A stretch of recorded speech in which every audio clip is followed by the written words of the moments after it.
acho que quem está assistindo também já deve estar com várias ideias aqui e obrigada por isso. Mas uma delas eu acho que não deve ser só minha, deve ser de todo mundo que está assistindo aqui, que é esse treinamento auditivo, ele é feito em cabina, ele é formal, existe algum modelo de treinamento auditivo neurocognitivo que pode ser feito de uma forma um pouco mais informal durante uma consulta de reabilitação auditiva, por exemplo? Dá uma ideia para a gente assim, de como é feito o trabalho, só para a gente ter algumas ideias e criar uma perspectiva, né? Se isso é para mim, se eu posso incluir isso na minha prática ou não. Olha, eu utilizo tanto a parte formal quanto informal.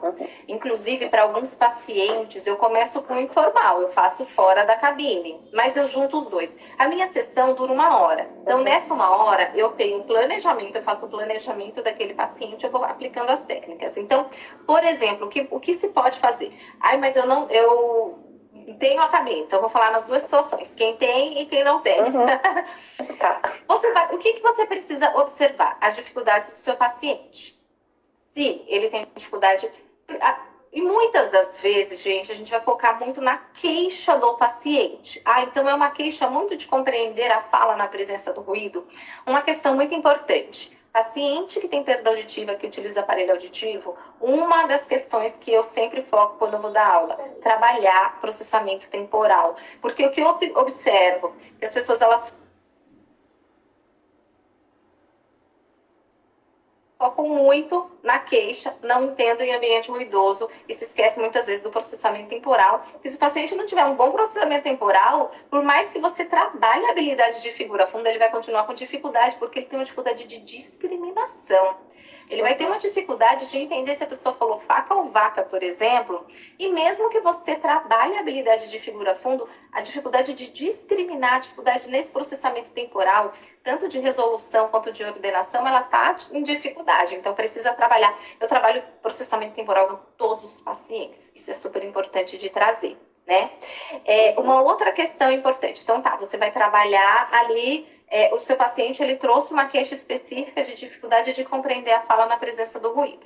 Você precisa entender qual a relação sinal-ruído é mais difícil para o seu paciente. E você pode aplicar, por exemplo, se a gente pensar na cabine, tem muitos testes no mercado, muitos materiais no mercado, onde você vai colocar ali uma história, uma relação sinal-ruído muito baixinha. E aí você vai pedir para o seu paciente te contar a história, por exemplo.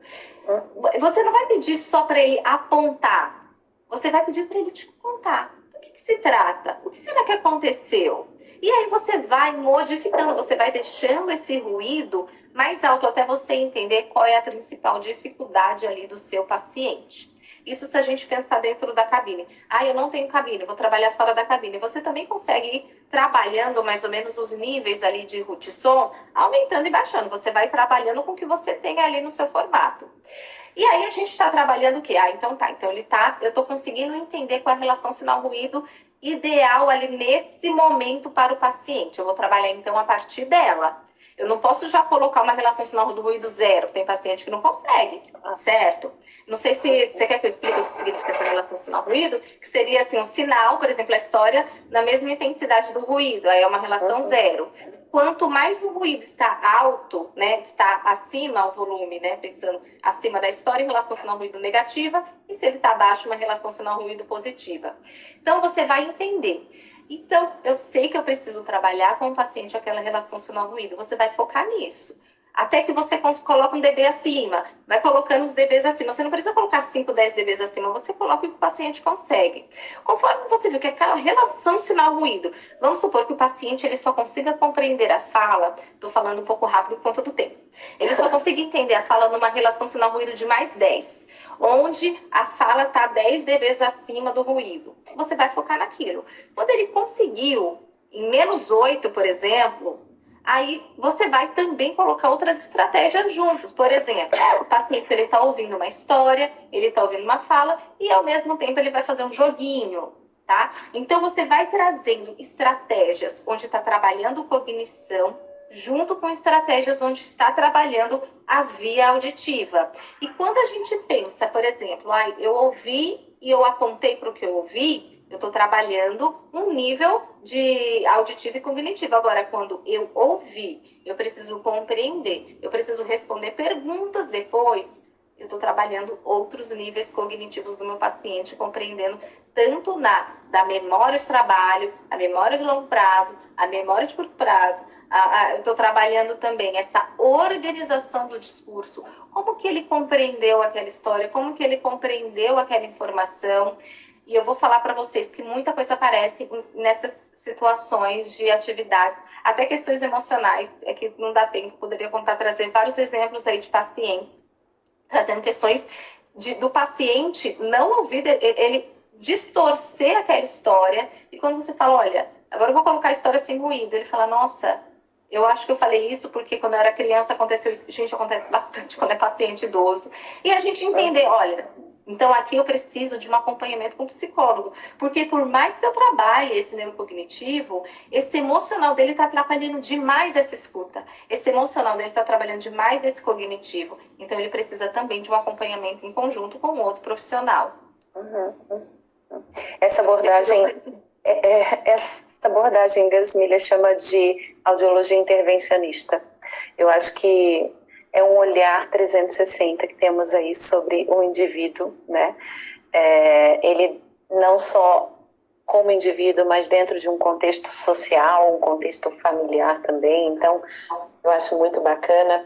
E te ouvindo falar aí, comecei a pensar o quanto nós temos que realmente pensar em novos protocolos de atendimento, né, Andréia? Eu acho que cada vez mais é nossa responsabilidade estudar e pensar sobre o assunto, implementar novos protocolos, rever o nosso protocolo de atendimento, né? Aquele protocolo tradicional, faz uma audiometria, entende campo dinâmico, seleciona aparelho, faz uma primeira adaptação, manda para casa, volta, vê se está tudo bem e pronto. E não pode ser isso mais, né? Já não pode ser isso, na verdade, já faz tempo, né? E hoje em dia, mais do que nunca, eu acho que as pessoas, nós profissionais já sabemos muito mais do que o que nós fazemos, né? Então acho que está na hora da gente rever protocolo, sem dúvida alguma. E obrigada aí por essa conversa, que eu tenho certeza que deve ter inspirado aí